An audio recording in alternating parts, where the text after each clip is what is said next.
are live. Welcome back, ladies and gentlemen. I am one of your co-hosts, Blake Ruffino. Alongside me is my counterpart and co-host, Joe DeLeone. Good evening, good sir. How are you? I'm doing good, Blake. I am so happy that college football is back and it is playing out as excitedly as it possibly could. But I am, of course, frustrated because every single big prediction that your boy had over here for week one did not come to fruition. The comments and the DMs that I have gotten from some fan bases have not exactly been quite friendly. Shout out to those who do understand that, yes, you can playfully jab. I will gladly go back and forth with you. I don't care. It's not that big of a deal. To those who are being quite mean, those people I will not respond to. But outside of being very wrong, Blake, I'm doing pretty good. How about some people in the media going out on Twitter trying to fight somebody who's 6'3", 225 pounds at the current moment? I don't understand that bit, man. Just because somebody says that your team's going to lose doesn't mean that it's life or death. That's all that matters. You got some people out here trying to fight, but you know who should have shown some more fight? That is the University of Alabama, as Florida State shocks the world and upsets the University of Alabama. We'll get into that one. Arch Manning. I think the best take that I had all offseason was, can we kind of pump the brakes and calm down on Arch? We'll get to Texas and Ohio State as well. I hate to admit that you were right about that one, but, and I'm going to save this for when we get to that segment. I don't want to completely dive into this. Just as there was a very aggressive support for Arch, and I was very Feinbaum-esque in my support that I had for Arch Manning. Dude, by the way, I was like, I didn't really realize I like Feinbaum, and I don't really watch his stuff as much as I used to. I didn't realize almost all of my preseason takes were like toe-to-toe exactly equal with what he was saying going into this week. Oh, no, you got a fake Feinbaum. I looked really stupid because me and him were both agreeing. We don't have a phone line to call into like he does. But I think that at the same time. Actually, we do if we need one. Oh, yes, we do have the AYS one. Maybe we should set up one. Maybe that would be fun for us to do. But to get back to Arch, so I do think it's a little nauseating how aggressive everybody swung to the opposite direction to say that this kid sucks and he's never going to succeed. And I think that two things can be true. Ohio State's defense is fantastic and came to play way quicker than anybody in the national media expected them to. And Arch just wasn't ready to go up in that matchup. I think that there's so much room for redemption. There have been so many historic quarterbacks who have been amazing careers that did not start their careers that great. So we need to pump the brakes, just like you were saying in the offseason. We got to pump the brakes right now, too. Joe, first-time starters are first-time starters, big dog. Yeah. I mean, like Arch Manning, Peyton Manning, Eli Manning, I don't care what your name is. First-time starters are first-time starters. Kay Klubnik and Garrett Nussmeier. That's my rebuttal. Do you remember them? Because Garrett Nussmeier threw two pick sixes against an FCS opponent, a SWAC opponent, two. And last night, as I told you, listen, I don't know what I'm saying, but Joe, me and you've had this conversation a lot. I thought he showed a lot of maturity in fall camp. My God, he translated. The guy that we saw that was turnover prone, Joe, he ran the football in a zone read. He checked the ball down. Kay Klubnik using his legs. Normally, he would throw the ball down the field in a panic. We got to pump the brakes on some of these first-time starters. Arch is not going to be bad. Newsflash to everybody. He's not going to be bad. You just got to give him some time. We'll talk about that here today as well. Joe, we'll break down some other week one games. UCLA gets dominated by Utah. Baylor tries to hold on, but Auburn and Jackson Arnold is unable, or they're able to hold on. And Deion Sanders with probably the worst clock management of the weekend or the week. I can't wait to talk about this game, by the way, because I think a lot of the things that we talked about were very true. Colorado is improved. They ran the ball a lot better. They showed physicality, but they had mistakes defensively going up against these running plays by Haynes King that couldn't stop him. But they did a good job of bottling up a number of other things. They forced turnovers. But the one thing, when Pat Shurmur took over offensive play calling, I said this 2 years ago to Colorado fans, you guys are going to hate him by the end. You are not going to like this dude. It's not going to be one of those situations where it's like, oh, yeah, Pat Shurmur, we could do better. Maybe somebody else would be better. No, you are going to have so much disdain for this man as a play caller. I am a Giants fan. And at the time of me being a Giants fan, I covered the New York Giants. That dude's play calling in this game was as bad, if not worse, than what he did when he was the Giants head coach. That dude stinks. And I am so glad that the Colorado fans are on Twitter now saying, oh, we gotta get rid of this guy. We gotta pull him out. I'm glad that they've come around and they're now wanting to listen on what I've been preaching. The clock management, though, was horrendous by Deion. Yes. Well, that coupled with a swing pass at the start of the drive. You can't do that. Was horrible. So we'll get to that as well. And oh, by the way, I've been waiting to do this for 4 years. And Did somebody win? Did somebody win? I don't know what you're talking about. Week 1 game. How about them Tigers, baby? How about them Tigers? Go into Death Valley Jr. and clap them cheeks. Harold Perkins is back. I don't want to hear it. He's back. He's back. Two things. DeLeone, hello. I told everybody about Mansur DeLeone. This is one, and I tried to push and talk about how I thought that Patrick Payton was going to be impactful as well. I know he was a rotational player, but he had a couple of nice pressures in this game.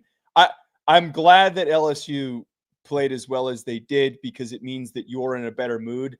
I was texting with my roommate, Sean, the GIF that you posted, which I don't think we need to reference. You talking about the ass slapping one? Yeah. I said it to Sean. I said, how long do you want to bet Blake has had that thing? 3 years. In his bookmark? 3 years.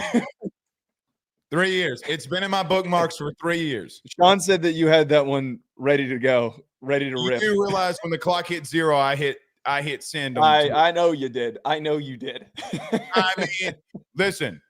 They look good. Clemson looked good. I think we saw 2 playoff teams last night. So we need to get to that as well as we go throughout the show. But everybody do us a favor. Hit the like and share. If you're on Facebook, share to all those groups and all those social media pages. You're watching us, listening to us on YouTube. Joe, I don't know if we have because my internet keeps going in and out. But close to the 18,000 subs. If we're we're way over. We went way over yesterday. Okay. So continue to do us a favor. Help us get to that 20K mark as the season goes on.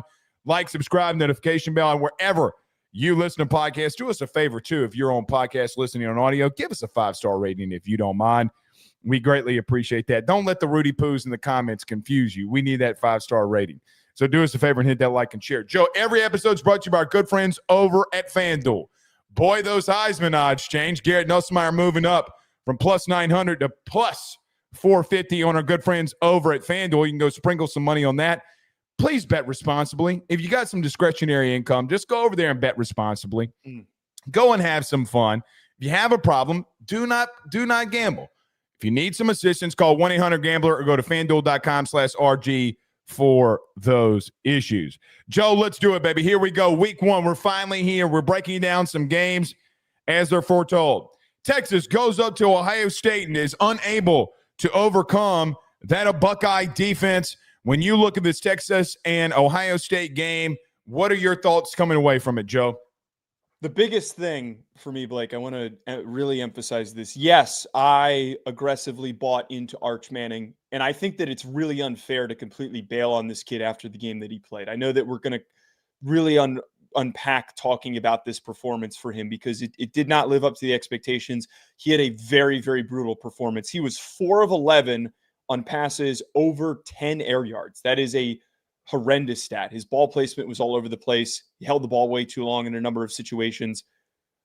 If his name wasn't Manning, and this was a common comment that was used by haters of Arch leading up to this year. It was a comment of mine, and I know, but like you didn't use it as aggressively. Mm-hmm. Those that were haters of Arch said if his name wasn't Manning, he wouldn't be getting this much love. It works in the opposite direction. If his name wasn't Manning, he wouldn't be getting clowned on this much after one bad performance. Very fair. Very good observation. Yes.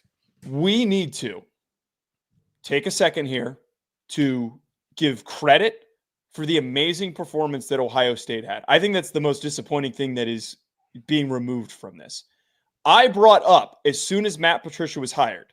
It was one of the few people. A lot of people clowned this hire, said that, he's He's over it. He can't succeed. He's not going to be a good defensive coordinator. He's been bad the past few stops he's had. I tried to tell y'all this is going to be a Wink Martindale type hire. I didn't know it was going to be this successful from the jump. There are 5-star athletes all over that defense. Elks even sent in a super chat of a guy that I wrote down and was texting with some scouting buddies about Avril Reese. That dude's Jalen Walker reincarnated, and I think that he is going to be a weapon for Matt Patricia. The way that Ohio State, Blake, went after Arch was very creative. They dropped in zone coverages that nothing was opening up, and Arch didn't know what to do. The Caleb Downs one over and over again is what you're probably pointing out. Yes. Sark didn't know what to do. So I think that as much as we want to talk about Arch playing bad, let's please recognize that this was a masterclass of play calling by Matt Patricia, who completely outcoached Steve Sarkisian. Well, and not only that, let's add a layer into that. You know that there's something that I like to talk about a lot in these situations. When you go for it on fourth down and don't get it, it's just, to me, just like a turnover. It is a turnover. It's a turnover on downs. The thing that I thought more than anything to add on to what Patricia did was out-scheming Sarkisian on fourth down. I know that everybody wants to point to the goal line stand that they famously made a couple of last year and one against Texas last season in the playoff. But, Joe, outside of that, they would go 1 of 4 outside of the quarterback sneak that failed. And when you're turning the ball over 5 times, so you have 4 turnover on downs, and then you have the interception by Arch. Joe, you're not going to win any football games. You forced them into 5 turnovers. And that was the point that I think that got missed the most. It's not only that you had them confused. You had them confused to a point where they got rattled. And let me tell you where they massively got rattled. Sark tried, in my opinion, way too hard to make it about Arch. What I mean by that is, I look at you running for 37 attempts for 166 yards. You kept getting away from the run game. I know that you want to be dynamic. I know you want to be more 50-50. I understand that. Joe, in the second half, they ran the ball for 6 yards a carry. 6. Of the 30 passing attempts by Arch, Joe, 17 of them came in the second half. Why are you not running the football when you're clearly having success? Now, I get it. There were some times that Ohio State stood firm and stood tall, and they were able to get it. But they were averaging 6 yards a carry. Why are you getting away from that? Which leads me to this. I think in these big games, these big opponents, Sark is getting out-schemed and out-coached. I thought he did a good job in the playoff game last year with Quinn and giving him short throws and getting yardage. But, Joe, when it gets down to it, I don't – like he's trying to continue to bang his head up against the wall. 4 downs at the goal line that you're trying to get the ball in, and you're going right up the middle. I mean, do you have no faith in Arch to roll him out and give him 3 options? Throw to the flat, throw to the corner, or run the football? Like, why are you not trying to get him in positions to succeed? You didn't roll the pocket for him at all. You did not try to make life easy for him at all because you were scared of where the pressure was coming from. Joe, Arch Manning is an athlete, and you got to get him out in space. What do we see from young quarterbacks and great play callers all the time? You know, I think about Shanahan when Purdy came in. Joe, they rolled the pocket more than anybody. 57% or 58%, I think it was, the crazy stat, of them moving the pocket for Brock Purdy, giving him 3 options: corner, flat, run. That's what you're going to do, and we're going to build you into this. I thought Sark got out-coached and out-managed. Yeah. And I think what happened was, and I'm going to make a little joke here, he saw Ryan Day at the 50-yard line, he saw the nipple ring, and it was over. I want to know what that was, by the way. I want to know what it is. It was Ryan Day's buddy said if you win a national title, you got to get your nipple pierced. You know exactly that's what happened. But here's what I thought the most, and I clown on Sark here. Boy, Ryan Day looked calm. God, he looked calm. I mean, I just felt like for once, after getting that monkey off the back of winning the big game, hey man, we're going to rely on defense and we're going to run the football and we're going to give our young quarterback a chance here. That's the biggest key, I think, with Ryan Day now, and where I regret missing on predicting this game is that now Sark is in the Ryan Day territory. He is in the Ryan Day territory of last year and the years prior, where he can't finish and he can't make the right decisions late in important high-pressure games when he needs to. He's not going to be able to get the job done. And inversely, we now have Ryan Day moving past that narrative that he can't accomplish these big wins. You're right. You always could sense and feel, and also you see it in the post-game press conferences, you could see it going into a game, that he was really white-knuckling things, like really badly. It was what we talked about led to the Michigan loss and all of that. Multiple losses. I think that he is now a lot more poised because he has the monkey off his back of winning a national title. I think that is the biggest thing for this Ohio State program to truly ascend into becoming one of the top programs in college football until Ryan Day is no longer the coach there, which hopefully isn't for a very long time. The one thing I will add in here to the out-coaching nature, there was a comment from Sark when I was reading some post-game articles this morning that I thought frustrated the hell out of me. He said, I think we learned a little bit that way, incorporating a little more of his run stuff earlier in the game. He was referring to Arch Manning. Whereas we waited a little bit into the second half. And that to me was that's exactly my point from earlier, right. Joe. Right. That's my point, is that like this is so silly, where you knew that you weren't doing an effective job. You were starting to string together successful rushing plays because you incorporated him as a runner, and it opened things up the middle, and Wisner and Baxter started to get going a little bit. And then they kept getting away from it. It was so overcalculated. And that was what was the most frustrating part about this is I do not feel like Sark set this team up to succeed. And I think that if we're going to criticize Arch Manning for his performance, I think that we need to issue the same, if not more, criticism to Steve Sarkisian. All right. Let me point something out to that. Okay. Because I see Elks is super chatting here saying, how about them Buckeyes, Simmons and Hill, who had Arch in a blender, told y'all that O-line was a huge question mark. The problem with Elks' point here is normally you see a team like Ohio State. I don't think they were good offensively either. I think Texas's front seven did show up. Joe, the longest run Ohio State had on the day was 8 yards. 8. Like, I'd have to go back and look at it, but if memory serves me correctly, they ran the ball like 31 times for 90 yards. 2.93 yards per carry. They could not run the football. So as much as we want to point to Ohio State and we want to point to how dominant their defense was, I got to flip it on us for a second. The only reason that game was as close as it was on the simple nature that Texas's defense was as advertised.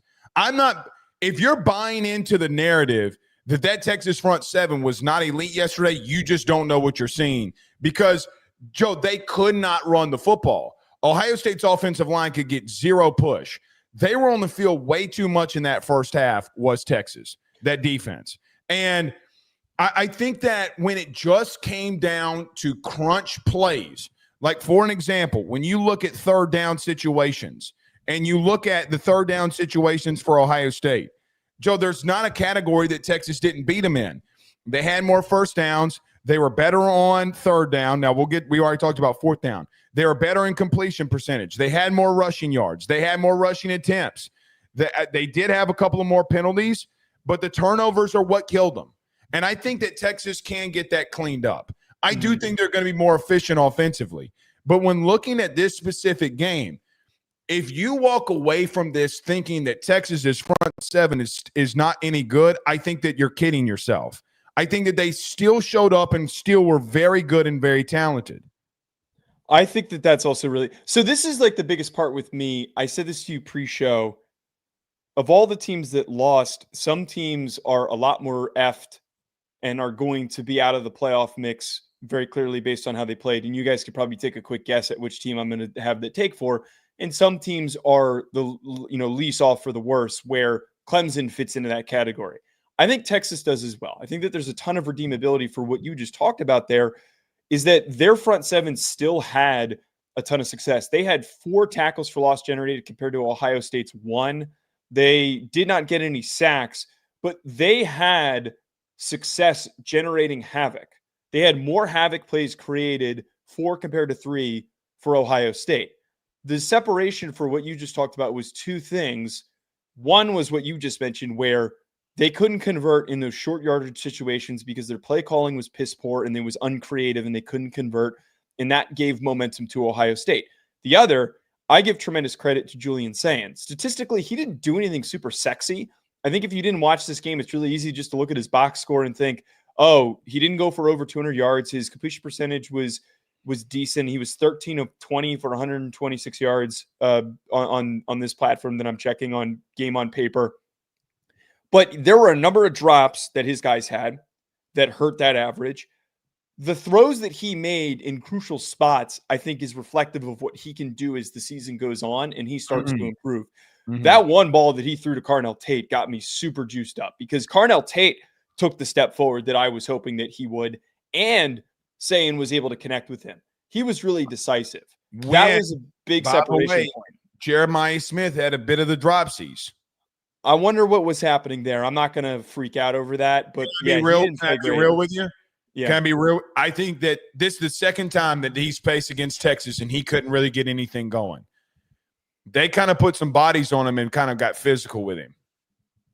And by the way, Joel Klatt, I'm sorry. Joe, do you know that he said SEC officiating crew 17 times yesterday? Yeah, dude, he's got to chill with that. Like, who cares who's officiating? No, he is such a Big Ten D rider. Like, I mean, how about the catch where Jeremiah Smith literally pushes off the defender? Like, he literally rams into him and comes back on a hitch. Nobody's calling for a flag there, brother. Like, but I think they've been physical with him. And Carnell Tate made the biggest play of the day. Let's just call it what it is. Yeah, yeah. That was one of those in a game where it really truly was a game of inches where the defenses prevailed, the defenses showed up, they got the stops in tight situations where they needed to, the pressures where they needed to. That Carnell Tate play and then the interception that Ohio State's defense, that young defensive back Matthews, who picked off Arch, those were the 2 game changers. And that's where Ohio State is going to generate their most success, is that they've got tremendous elite athletes in their secondary, and they've got tremendous elite athletes at wide receiver. How shocked is anybody in the world of college football that those are the 2 positions that Ohio State is the most talented? That's the world that we live in, and that is something that is going to help carry Ohio State as their schedule now. They've got a pretty safe stretch until they have to take on, what's their next big opponent? Is it Penn State? And then Penn State in 7 weeks. I mean, they got a lot. They have a lot that they can gain from this. I will say this. I don't like some of Hartline's decision-making and play calling. Yeah. That needs to break through, and they do need to do a much better job of generating rushing plays, because that, to me, was where they left a lot of meat on the bone. I think it stalled a lot of their drives where they were getting halted at the line of scrimmage. No, it's 3rd and 7, and they're running the football. I mean, again, their longest run was for 8 yards. I mean, let's not mistake that Texas's front 7 was in defense is still pretty good. Yeah. This is my final conclusion. I think that you saw 2 teams that were very evenly matched. I hadn't even gotten to Arch yet, so I'll end with that too. Very evenly matched, and the better team that day won. I think they're still going to be continuously evenly matched. Let me end with this because I have not gone in on Arch yet. I know that you talked about him in the beginning. Joe, in the offseason, I said that why does guys like Gunnar Stockton not get the benefit of the doubt, but Arch does? And we talk about talent. Joe, he had no idea what he was saying. And quite frankly, Matt Patricia threw everything in the kitchen sink at him because he's like, look, man, I don't care what the kid's name is. He hasn't seen all of this. Now, Arch has got those reps. And listen, he's going to get better because as the game went on there at the end, Joe, he made some literal critical throws. The problem with Arch right now, the intermediate stuff was absolutely abysmal. He had Ryan Wingo and a couple of drag routes. He had a couple of the tight end and a couple of those stick routes that Joe, quite honestly, he missed. If they would have hit those, I think that they could have prevailed here. Really, I do. But the bottom line is he's too late. He's not seeing it quick enough. When the game starts slowing down for him, he's making right decisions. He's making the right decisions too late. Livingstone in the back of the end zone is still a very late decision. He's got to get that ball out quicker. Two really good receivers made really good plays on young quarterbacks that got the ball out late. This is where I'm at. I think everybody is panicking on Texas. Oh, God, Art stinks. Oh, no, Julian Sayin didn't look great. And I will remind everybody of this. Last night's game versus Clemson and LSU, you saw two quarterbacks in the start of their career that did not look good. You need those reps, Joe. Yeah. You need the reps. He's got to hit some of this stuff quicker. You got to give him easier throws. He's going to be fine.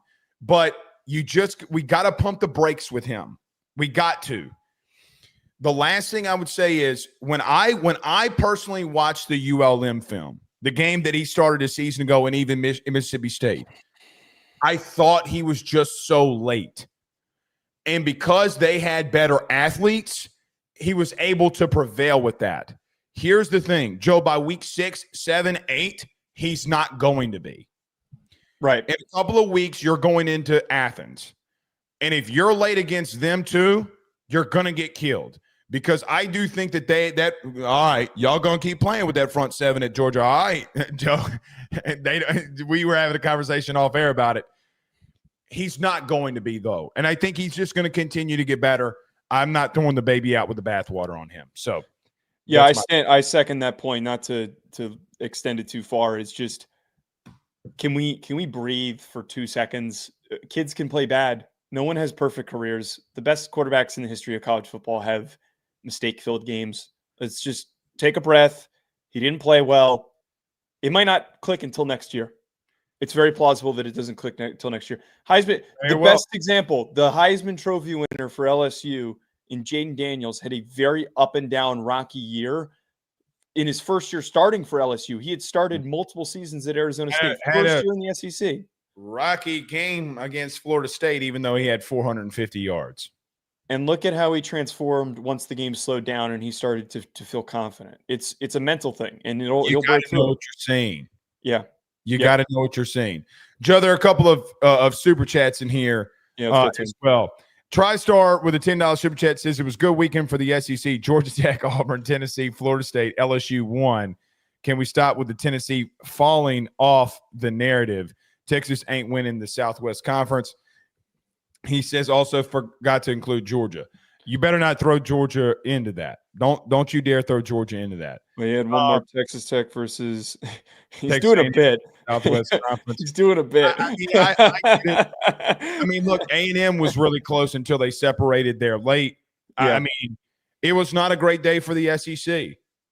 No, it wasn't. And I told you, I texted you this. I kind of wanted to shout with you about this, but I decided that there were far more important talking points that we need to get to. I do find it slightly ironic that the best representative in the SEC that was supposed to be in Texas, they're clearly not at the current moment. Georgia or LSU is probably the best representative for the SEC. But the team that everybody crowned as the likely winner this year lost to a Big Ten team that replaced 14 draft picks and 8 defensive starters. So I just think that there's a closed gap. Just for the record, the two teams in the SEC that I had going the furthest, LSU and Georgia. I'm not going to let you. I'm just saying. Here's what I'd say about the SEC, humbly. LSU lost to Florida State a couple of years ago, and that team was really freaking good in 2023. People see the logo on the side of the helmet and see that it's Bama and overreact because it's Bama. They're not a good football team right now. What you saw from a team like Georgia and LSU, let's see if they've gotten back to their pinnacle and what they're doing. Penn Jones with a $10 super chat says, Manning looked just like I have said he would for 2 years. Totally overrated. Are you buying that he's totally overrated? Because I'm not there yet. No, and Arch had Elks had a very similar one.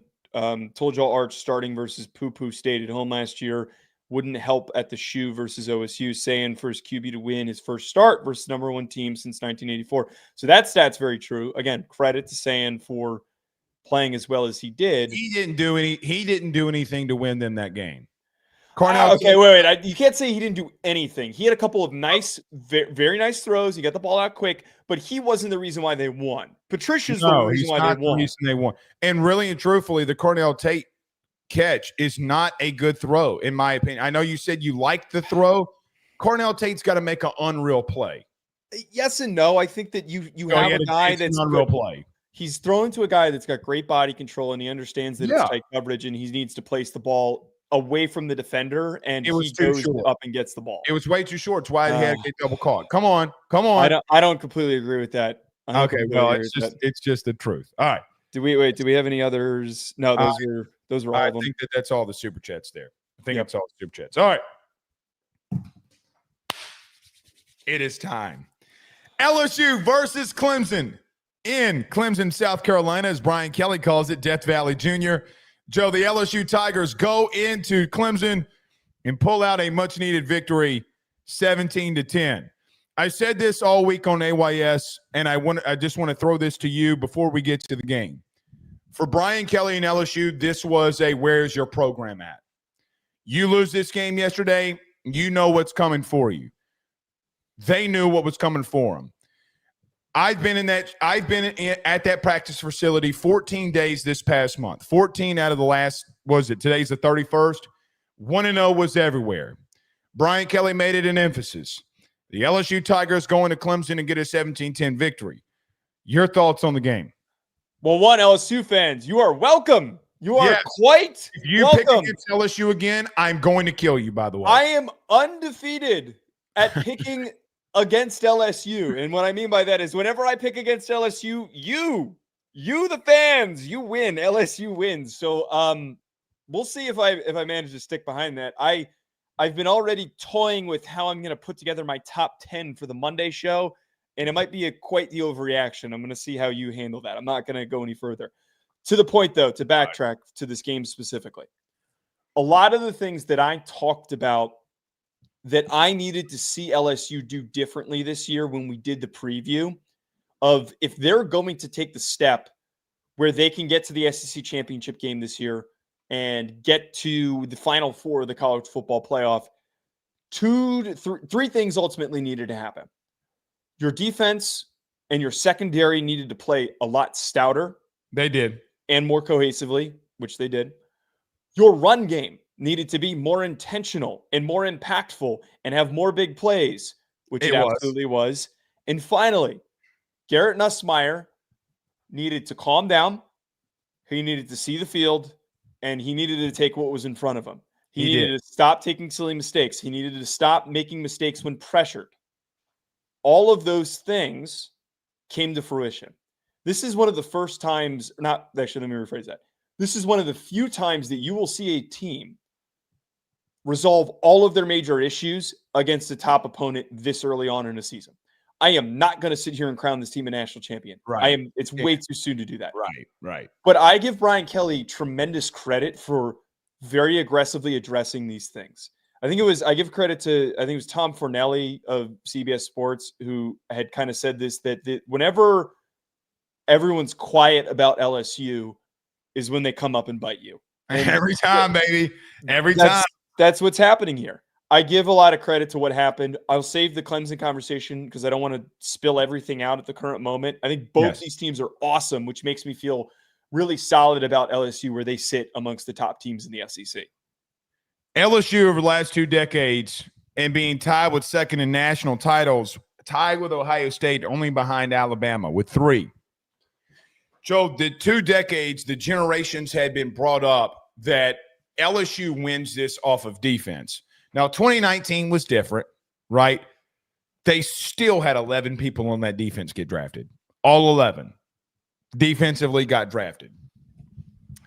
When I see a team like last night, you talked about the issues that they had. Let's address them deeper. They got pushed around up front, and quarterbacks ran all over them. Klubnik really couldn't get anything going.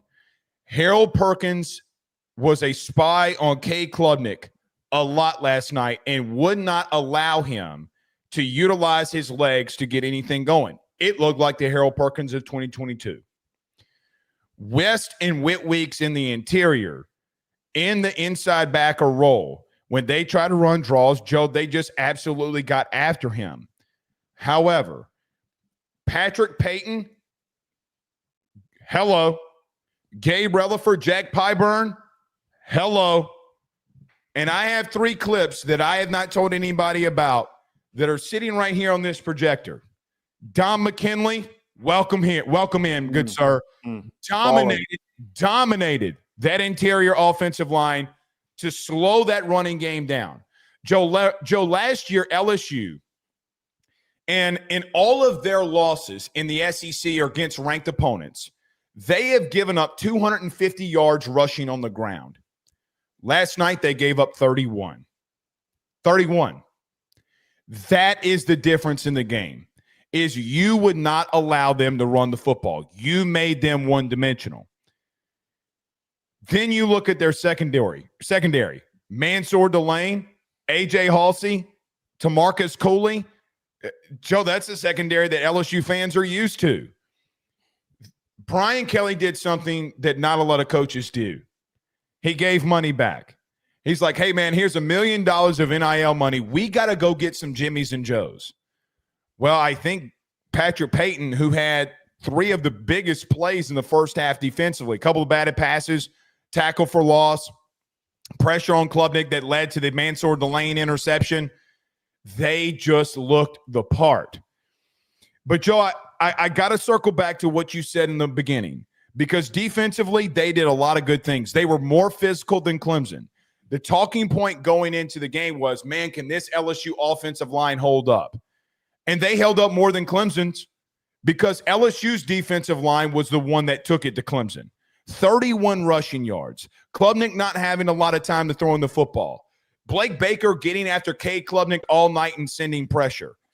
That, to me, was the part that I thought that changed a lot of things. Now, to your point about Garrett, coming into the season, whether it be on this show or AYS, I said something was different with him in reference to his level of maturity.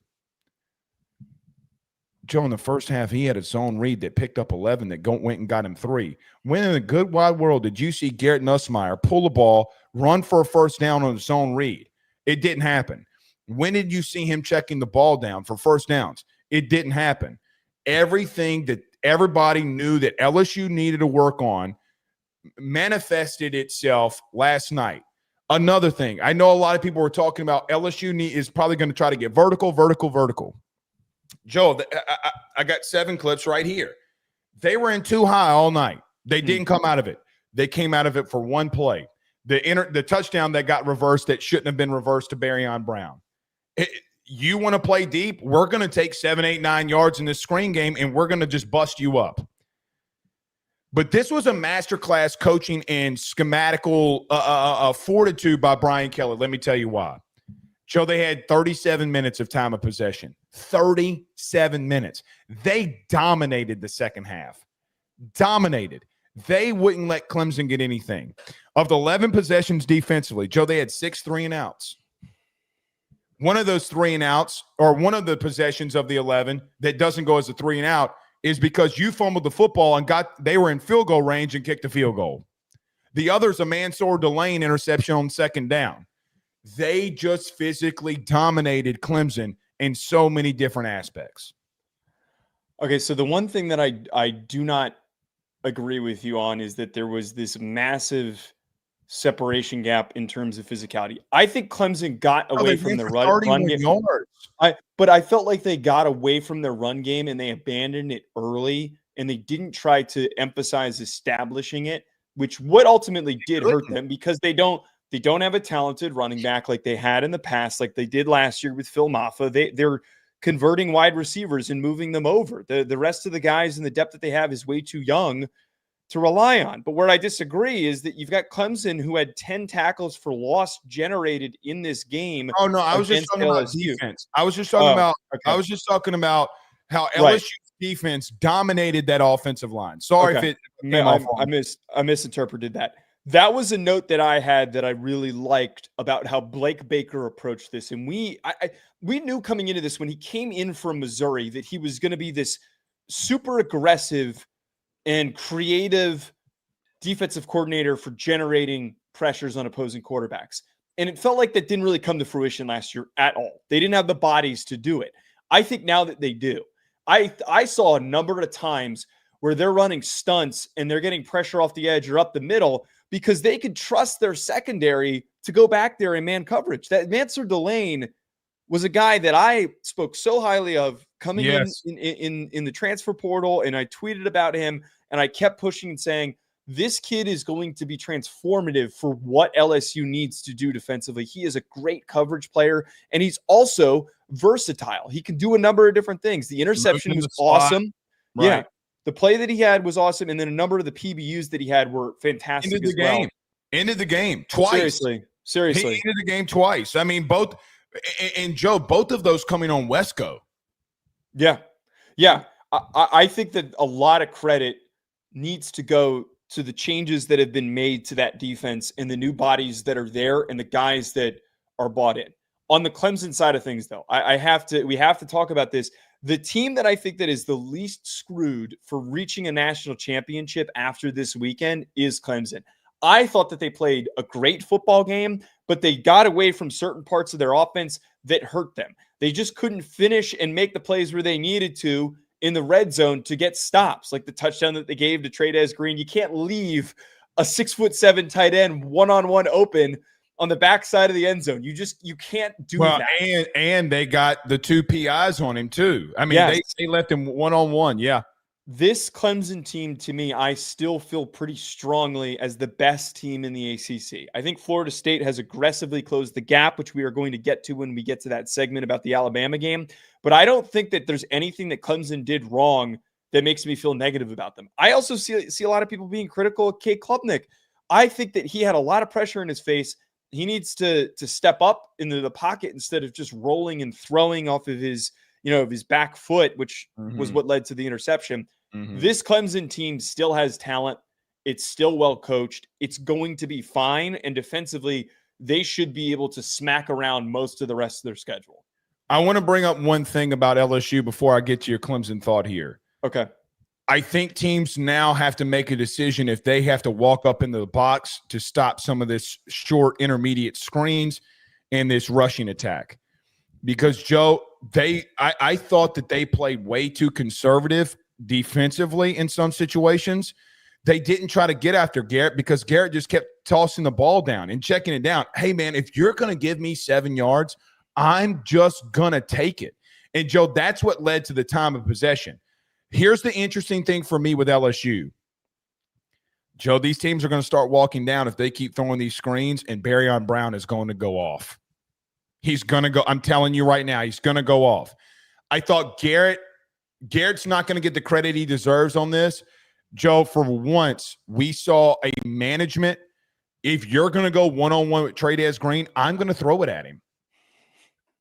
And listen, what did I tell you during the offseason about him? I don't say this lightly.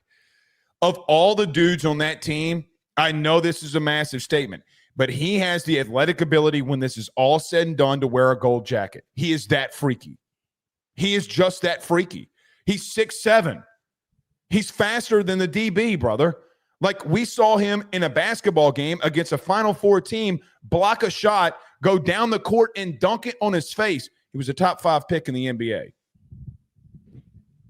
I mean, you don't get freakier than that, dog. I'm sorry, you just don't. Well, the way you get freakier than that is Ryan Day and his nipple piercing.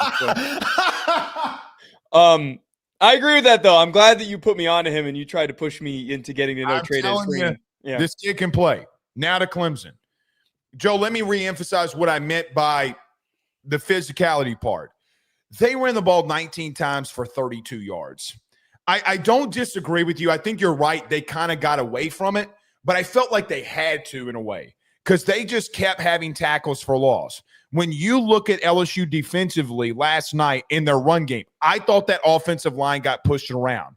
When you talk about the tackles for loss, Ahmad Bro, Jamari Butler, Bernard Gooden, Tamarcus Cooley. But, Joe, we got to bring this up.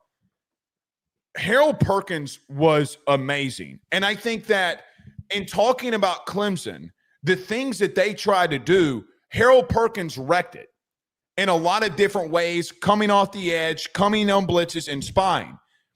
I know the Antonio Williams going down situation is going to be a very big deal, and it hindered them. However, Joe, when we talk about Clemson, they're going to struggle if they can't find a run game. Is this LSU defensive front seven the best front seven that you see all year? Very well could be. But the bottom line is, if you can't find a run game to help K. Klubnik, you're going to be in trouble. Yeah, you can't be doing that, especially I don't know what the current injury situation is with Antonio Williams, but if there is an extended hamstring, pulled hamstring. Well, and to that degree, I mean, that's bad to hear for a guy that's as speedy as him. They even, if I'm recalling correctly, they even put him in the backfield early on in the game, and that was a creative way of trying to find a different body to do something differently. And he's one of those receivers that has the physical profile that works in the backfield because he's compact, he's strong, he's shifty. There were ways to orchestrate and build out a run game, but if it's that fragile that when you lose a receiver that you were using as a gadget, if that is that fragile that you can't run the football, that is a problem. To the point, though, it's week one. You know, we're in week one. This is the one grain of salt that we can have with every single take that we have on the show is I'd rather learn in week one that we can't run the football than learn it in week 7. I'd rather get tested early and realize, okay, we have to problem solve this aggressively and figure it out now than for us to meander about most of the year and then realize in a big matchup, oh shit, this does not play up to par for what we need to do to be successful. So they have that advantage of foresight to see what are we going to do to get creative and to find ways to generate yards, and how can we lean on these guys more? I don't know what the answer is, to be quite honest with you, because I'm it's not Adam Randall. But I will say this. I brought this up earlier. Yeah. Joe, that interior offensive line got dominated by Don McKinley. Dude, that kid is special, man. I said that in the preview, that everything that I read and then you told me about him, it sounds like that kid is going to be silly good at LSU, and that's a kid that you need it.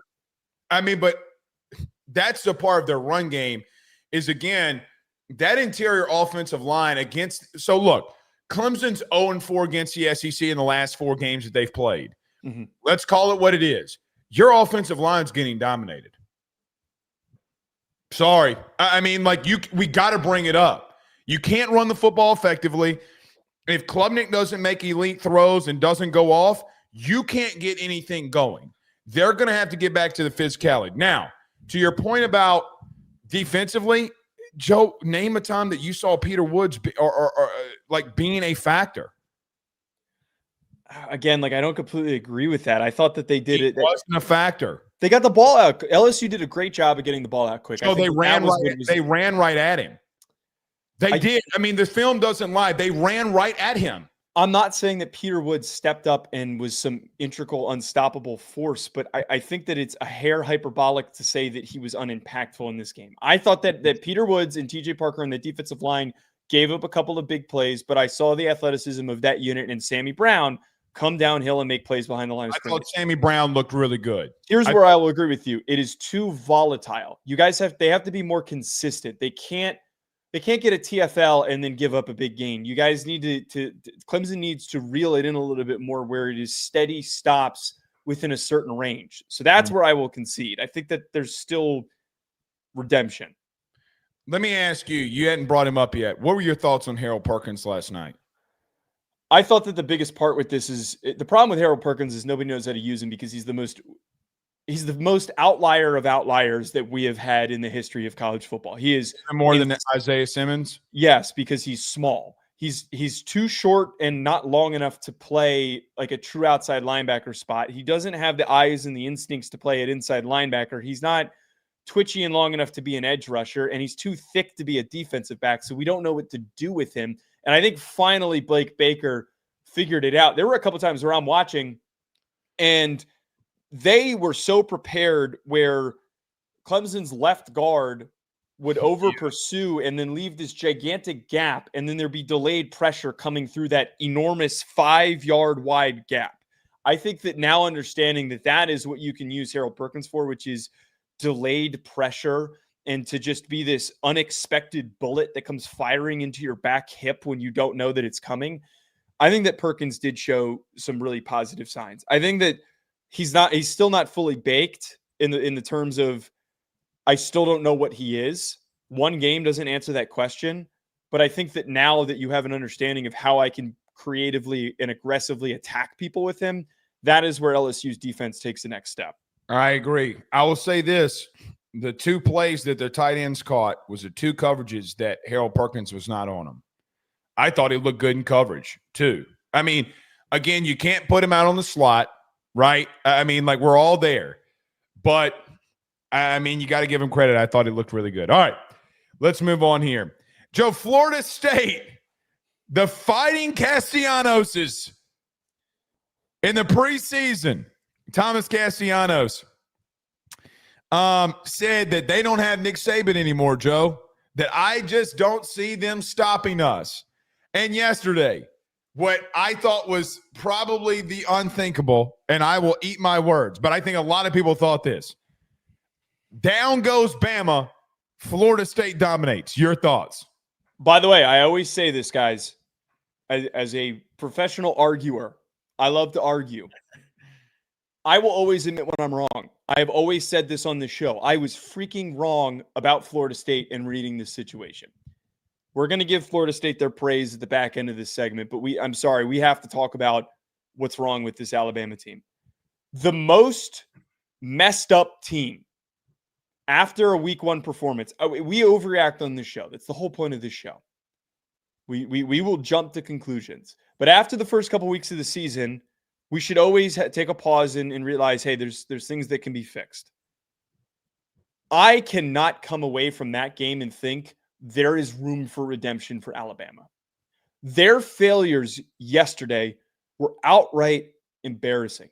Outside of the fact that a kid who directly talked shit to you and said that he was going to beat you just unprompted, was not even asked in that interview essentially to say what he said. Castellanos backed it up, and you let him. But where I have a lot of issue with Kalen DeBoer, who I personally loved as a coach, I had high hopes for him for what he was going to do at Alabama. I am now losing complete and utter faith in him. Your issues last season, Blake, where you didn't tackle, you weren't high effort through plays, you had a bunch of silly, stupid penalties, missed assignments, and you didn't block effectively. All of those things that we talked about this offseason of, it was just the first year under Kalen DeBoer, they're going to be fine. None of those things were fixed. I also think Kane Womack is not going to be the defensive coordinator by the end of the year because that defense got worse yesterday. None of those problems to me, if you can't fix those issues in one offseason, there is no reason for me to think that this Alabama team is some top-tier SEC program that will just bounce back and be ready to go. Blake, I could not be more out on this Alabama team. That was utterly pathetic and embarrassing. Joe, they got physically dominated. Simple way to put it. Remember in the offseason, we talked about Womack and the defense and how I was still worried about schematically about what he does. Yeah.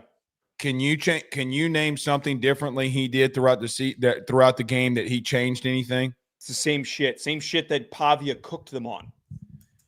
Every time that they go in motion and they do something like they ran 2 reverses that went for 70 yards combined. The same reverse. They ran the same reverse twice. Right. With the same kid. With the same kid.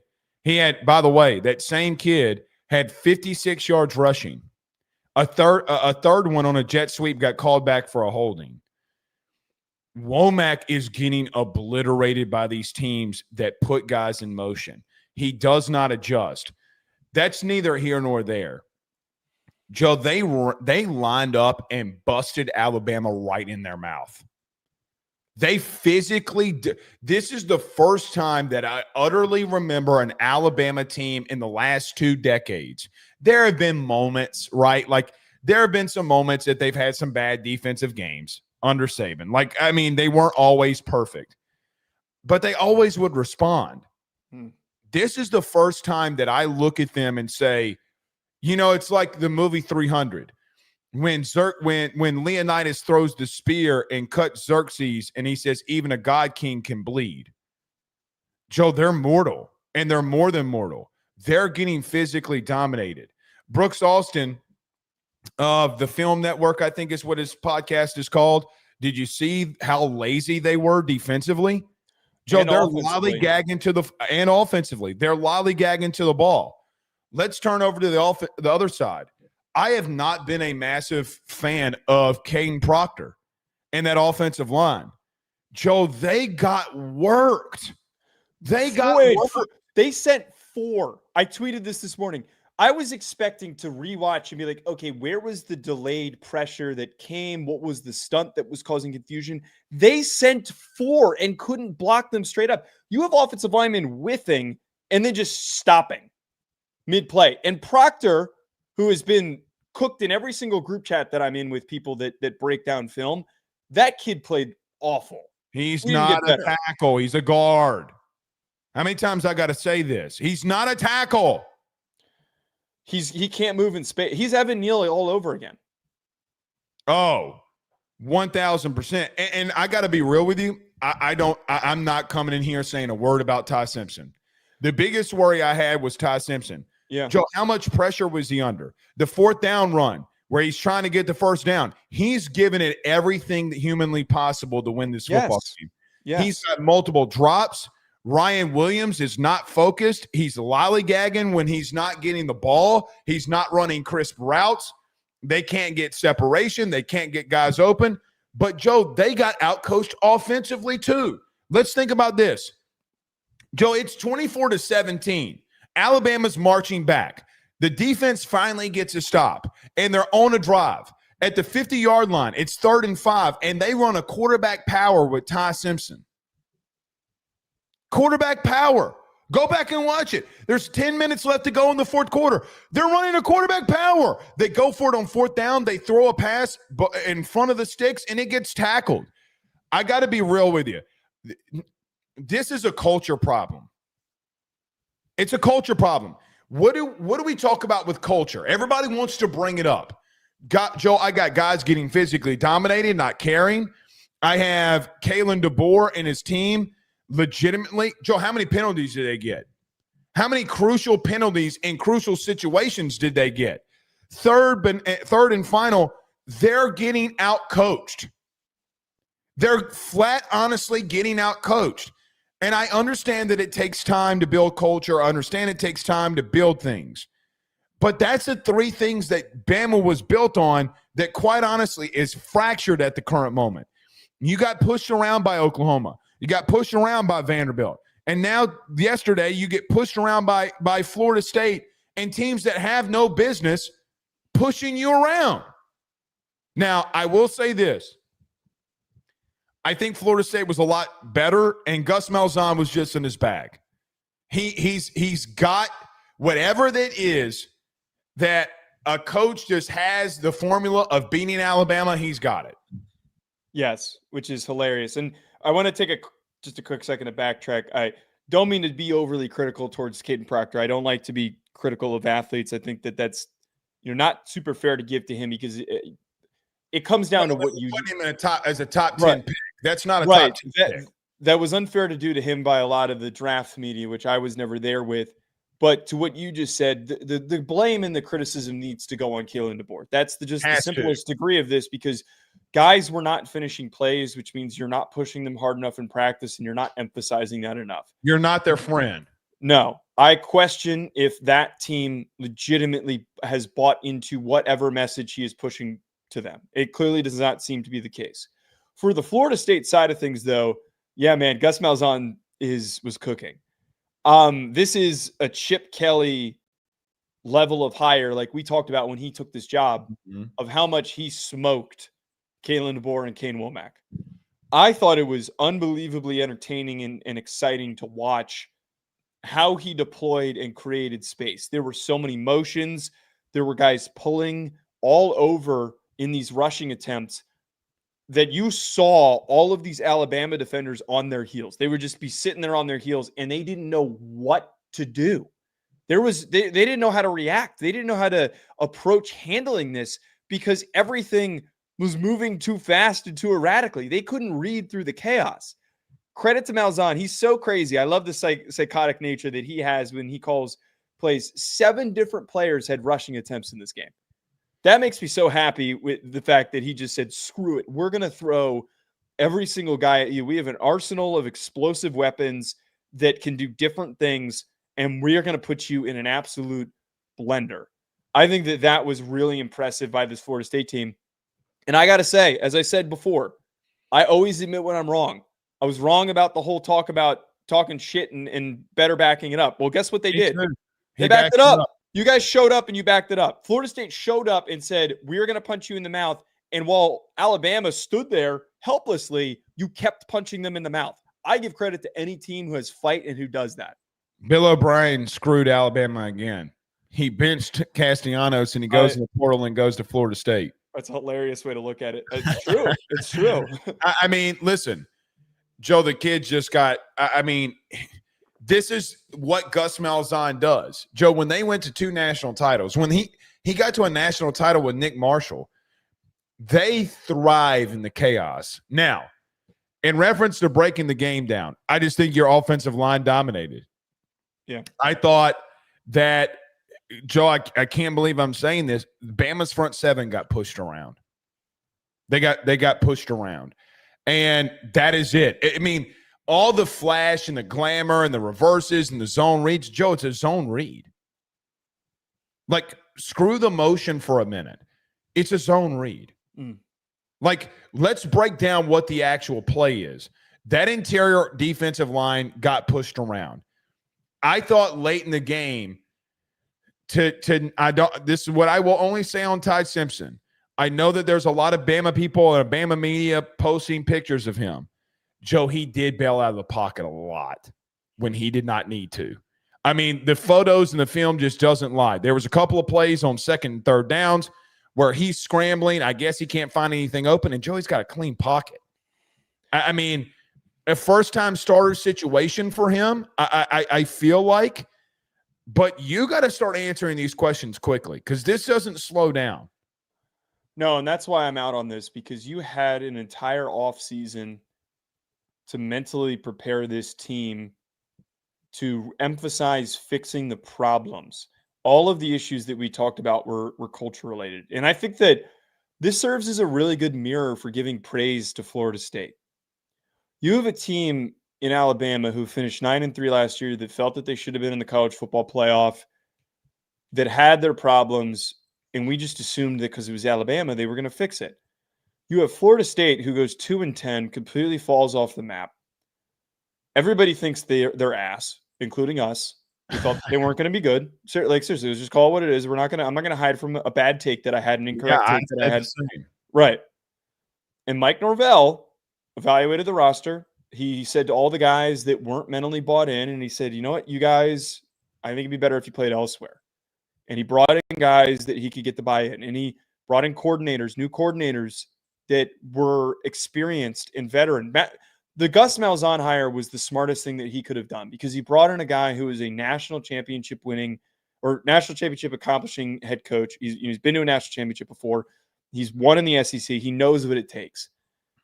That is the type of coach that you need to get your roster to rally and to lock in and to be fundamentally sound. You don't have the opportunity in a situation like that when you're staring down the gun to promote somebody from within, or to bring in a guy who's on the rise, or, you know, just try and steal somebody from another program. No, go and do the most risky thing that you could have done, or not risky, but creative thing you could have done, which is did Ryan Day start something?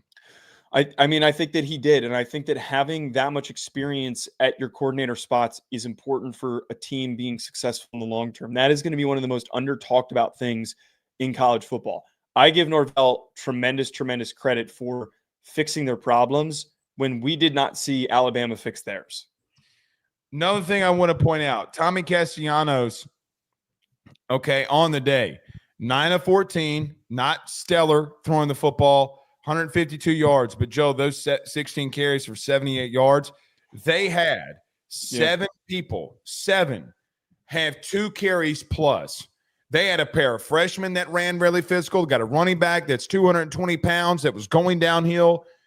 Norvell needs to scream at ACC Media Days more. Remember, we made this whole bit about it. Screaming at people at ACC. He was pissed. Joe, you locked in. And he was locked in, focused. I don't see him stopping us, and they didn't. Here's another thing for Florida State. You got revenge. You got revenge in the sense of 2023 Alabama took your playoff spot, whether you agree with it or not. And, Joe, I saw a team that came together and got one for their head coach. Yep. I will remind people of something that happened a season ago. 6-6 Vandy clipped Alabama when they were on the road. And, Joe, Alabama has not figured out yet how to go on the road and win football games. They haven't. What are the 4 of the last 5 losses for Kalen DeBoer? Where are they? They're not at home. They're when you go on the road. Joe, it's the craziest thing ever. It's you're one team at home and another team on the road. You're getting destroyed on the road. That I don't know what to make of that, but you are. How about this? Kalen DeBoer, last 10 games, Joe, he's 10-10. I mean, he's 5-5. Excuse me. Last 10 games, he's 5-5. That to me can't happen. That to me can't happen. You're coaching Alabama. Well, can I say something? I think teams in the South and the SEC figured him out. I think a lot more. I don't think like schematically he's necessarily been figured out. Just running the quarterback power on 35. I think that the derived issue comes a lot more from guys not being focused and you having a really bad defensive coordinator. That's it for me. Like that I don't think. I'm not saying DeBoer is going to be fine. I'm not going to say that because it's clearly there's no evidence to prove that he will be. The one thing that he's accomplished is beating Georgia, and that's it. They're still at home. Ability there though. At home. Yeah. You know who's smiling about this the most? Who? Kirby Smart. It's great. I can't wait for us to talk about this Georgia team when they actually play somebody.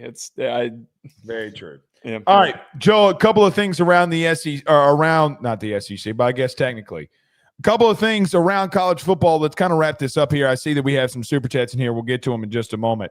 Yeah. Joe, Tennessee rolls. Nico Iamaleava falls.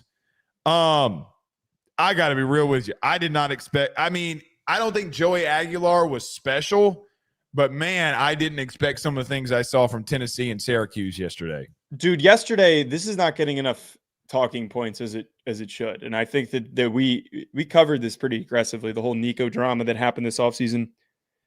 First and foremost, I feel really bad for Nico. I know that a lot of people want to put a lot of this on his shoulders because he made a wrong decision.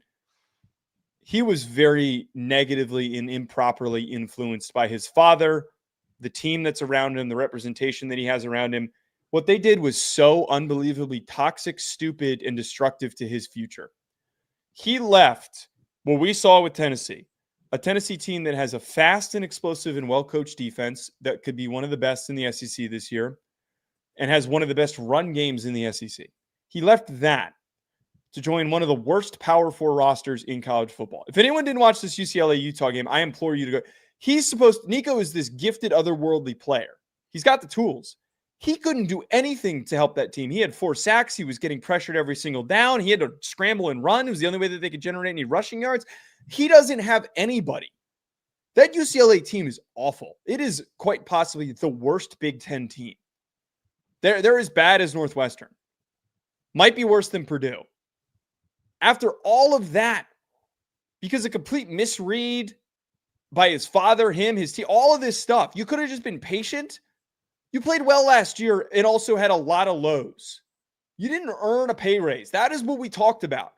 And we're now learning that this could destroy his career. I don't care what anyone says. That quite literally could end up destroying his career. You said that you didn't agree with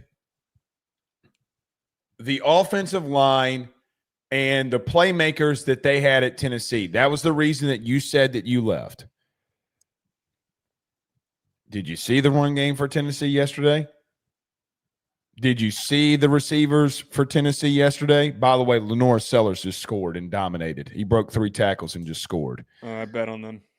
Me too. I bet him pretty heavy. On FanDuel.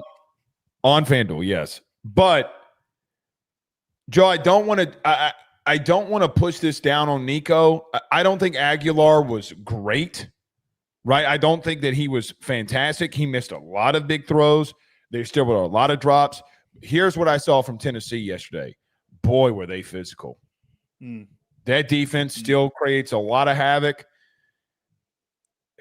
It's funny how life works, right? It's funny how you can have all that drama, and then when my mentor in this realm is Bill King. Okay, he's been the king of college football for a long time. He always says this, and it's the biggest truth. You can talk all the stuff and do all the stuff, but when the sodium pentothal hits the field, when you start actually playing real games, the ball ain't going to lie. The ball's just not going to lie. They had a chip on their shoulder. I'll give Fran Brown and them credit. They're still really scrappy, man. They still take punches. I thought that Steve Angeli played well. Yeah. He was under a lot of pressure, and quite honestly, we're talking about this because of a Nico and Joey Aguilar angle. Good for Tennessee, man, because it could have gotten bad. It could have gotten really bad, and you didn't allow it to happen, and you look really good against a high-flying Syracuse team offensively. Giving you a slight warning, there's a bit of a torrential downpour by me, so if I disconnect it, I'll just give you a heads up there. But credit to Fran Brown. Right? Notre Dame in the rain tonight. Rain's supposed to stop before kickoff, so we're not gonna. CJ Carr. I'll take the team that's. I'll take the team blue just for you, baby. Yeah, you're rooting for ND. You rooted for LSU. I'm gonna return the favor. This whole thing's really stupid for me, just overall, because if there was patience, Aguilar is fine. I think he's gonna help this team get where they need to be, but he's still not as talented as Nico. If none of this happened, none of it, and they just acted normally. Seriously, yeah, you get one more offseason with the team, you get better. Even if he's 10% better, I think the way that defense looked against Syracuse, albeit it's against Syracuse, they could easily have gotten back to the college football playoff. I don't know if I can say the same thing with Aguilar. It's hard for a kid like that to have a really sturdy season when he joined the team during fall camp. It is a very hard uphill battle for him to have the season necessary for them to make it that far. It sucks that this awkward, weird divorce is screwing both sides. And that's why I think Tennessee fans are so upset and have been so upset. And then on the other side of this, I feel for Nico. He was a talented kid. I have no idea if there's redeemability. I will say this much. You already look really wrong, and you made this whole statement about how you wanted to go somewhere where you'd better succeed at reaching the NFL. Man, you better turn around quick, because the way that you looked against or at UCLA against Utah is not reflective of being a first-round draft pick. Yeah, it isn't, and he's not going to get the weapons at UCLA, and he could have really, really hurt himself in doing this. Yeah. Joe, before we get out of here, let's talk about Georgia Tech and Colorado. Georgia Tech comes away with the win against the Colorado Buffs. Joe, in what was, I thought, of all the games that we got wrong in some instances, boy, did we get that one right. Georgia Tech is able to hang on and defeat the Colorado Buffaloes. Your thoughts? I know we're getting shouted out about this game. It's like, oh, you guys are so wrong. And it's a bit, no, we were 1,000% correct. Of all the games, this one was the one we were the most correct about. That didn't go our way. Georgia Tech played exactly up to how we talked about in their preview, that they're really talented, fast, and physical when they run the football. And Haynes King and Jamal Haynes are going to work really well together. They did really well in that area. But Colorado is deeper, man. Colorado is a lot more well-rounded. Everybody wants to say that they stink because it's Deion, because they love to be lazy and make those statements. They forced turnovers. They got pressures. They just didn't capitalize. And the big issues for not capitalizing comes from late game play calling and decision-making, mostly by Pat Shurmur. There is 100% redeemability. I think that a lot of what we said coming into the season will come to fruition. And I felt like I was really, really proven right on a number of things like you just said. I think overall, Colorado will be a top 5 team in the Big 12, potentially better because of what they showed us against a super physical team that everyone has constantly said Colorado is not physical enough to go up against. And Georgia Tech, on the other side of things, has the schedule that they can end up going to the ACC championship game. I am going to stand by that they can finish with a great record and still get there. The segment that you and I had about Colorado and Georgia Tech went nuclear. Okay. In that, I got a lot of pushback in saying that you have a Georgia Tech team that's coming in here, that their identity is that they want to run the football and they want to bust you up. 47 carries for 320 yards and 3 touchdowns. You had no answers for Haynes King, who had 19 carries for 156 yards. The interior defensive line got pushed around. Haynes got a couple of big runs. Hostley got a couple of big runs. Rivers had a couple of big runs. Joe, they physically got dominated up front. What lost Colorado this game is easily what happened in the first quarter. You cannot have 3 turnovers and get 7 points. You just can't. You got to get more than 7 points. It lost you the football game. When you allow teams to stick around, you are going to get beat. I don't think Kaidon Salter made all the right decisions, but I thought that they ran the football a lot more effectively. Yep. They did a lot of really good things that they can build off of. But when you go up against these very physical football teams, the question for me was, and why I leaned Georgia Tech in some regards, Joe, when you get busted up, you get busted up. And they don't have the identity, even though they're better, and they are better. When it came down to it in the fourth quarter, the team that was more physical won the game. Now, I got to talk about this. I like Deion. Joe, the second half time management was dog shit. Shit. It was not good at all. It was not good at all. I'm still on a show, dude. Well, you can't come in here when I'm doing a show, bro. I told you only if you needed me. All right. Well, Blake is dealing with that. He's bringing up. For me, can you hear me? Yeah, go ahead. The bottom line for me is he heard me not talking. He thought I was done. So the bottom line here is Deion's management in the final drive was absolutely dog water. And if it was anybody else besides Deion, he would be called out for it. I don't disagree with that. I don't disagree with that, but where I think most of the blame needs to be delivered is the really shitty execution by Pat Shurmur. Like that, the play calling on 3rd and short on that final drive, you're calling a swing pass is horrendous. I have said this time and time again. That dude has some of the worst situational awareness when it comes to decision-making with play calls. He did the same thing over and over again with the New York Giants. The first quarter of every game when he was with the Giants, I could predict when they were going to run. I could point at the screen and go, they're going to run with Saquon right here, and then they're going to try and run a certain passing concept with Daniel Jones that will be incomplete. And it would happen every single time. The predictability and the lack of aggressiveness from them really hurts them. I think that something does need to be changed, and I think that they need to be more aggressive. But you're right. I don't disagree that Deion Sanders needs to be smarter about, you got to call it timeout there. I don't know what the hesitation was. I don't know if someone else is responsible for that they have someone who's supposed to call in and watch the clock. I don't know whose job it is. No, it is his. Yeah. Bottom line, it is his. You can't rely on everybody else. Yeah. You got out physicaled. That is the bottom line here. All right, Joe, as we wrap up here, Penn Jones says, Blake, to answer your question, Clemson has to pay the fine for LSU fans rushing the field because they're responsible for field security. Totally priceless. That is pretty fun. I didn't know that happened. That's hilarious. The student section of 30 kids rushed the field last night. 30 kids got onto the field? Yeah. The security couldn't stop 30 kids? No. That's unbelievably lame. Kid, I saw a video this morning, but you can't tell. It looks like a kid jumps from 5 rows up and then like spears the security guard to get on the field. Yes. It's the most LSU shit. Oh my God. So much pent up frustration.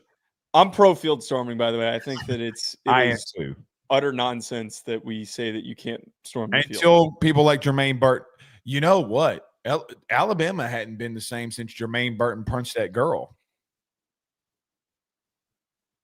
That would be a very interesting catalyst for their karma. It's karma. Karma coming back. Frank Castle says that Clemson glazing was really adorable while it lasted. Rules, quote unquote, rules are rules, and they got effed hard. No lube, no pause. 24-10. LSU fans are not saying they lost 17-10. They're giving Barryon Brown that touchdown. Okay, I'm understanding that now. Did you hear Chris Fowler, by the way, in the telecast last night? Dabo called the NCAA and ACC and was ratting down on LSU players. I have been tracking that whole situation. Yeah, you can't do that and then lose. You can't do that and lose. And then the kid had one of the biggest PBUs of the entire night. It's just so lame. I get it. Like, get the edge wherever you can, but if you're going to do that, win the game. How about this? You can't have that advantage and then lose. You can't have. Well, that's the thing. Everybody wanted to talk about Antonio Williams. Well, what about AJ Halsey? Right. By the way, the other safety, Cooley, Joe, the same thing happened to him, and they ruled in the favor that, I mean, look, man, he got punched. AJ Halsey got punched. Right. What are we doing? Right. All right. We're out of here. We'll see y'all tomorrow. Joe, good luck tonight. Don't wear Notre Dame gear around those crazy Miami fans. Yep. Hopefully Notre Dame wins. We'll see what happens. Can CJ Garr do something that only one first-time starter did all week? We'll talk about that on Monday. See you.